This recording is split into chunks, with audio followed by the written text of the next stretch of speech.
Nesigėdik mūsų viešpaties liudijimo, kaip gaila, kad šio sakinio dalies neišgirsime sekmadienį antrajame skaitinyje.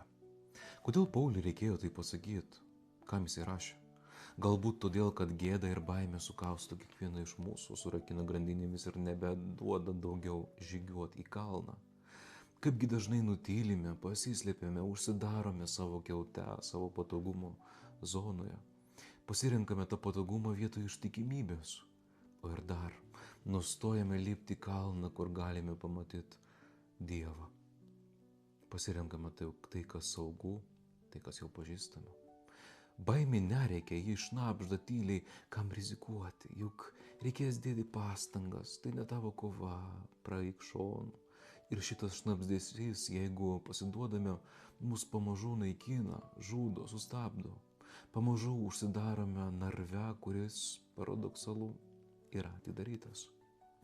Jeigu nuolat žiūrėsime į save, matysime tik savo silpnumą ir negalėsime žengti net žingsnių, kad kurtume santykį su žmogumi ir su Dievu. Bet jeigu pradėsime žiūrėti Dievą, atrasime tam jėgų. Klausimas šiandien ne tas, ar tiki. Beveik visi iš mūsų atsakytume tikiu. Tikras klausimas yra kitas. Ar drįsti gyventi tuo, kuo tiki? Palaimintos dienos ir sąžiningai atsakykite į šį klausimą.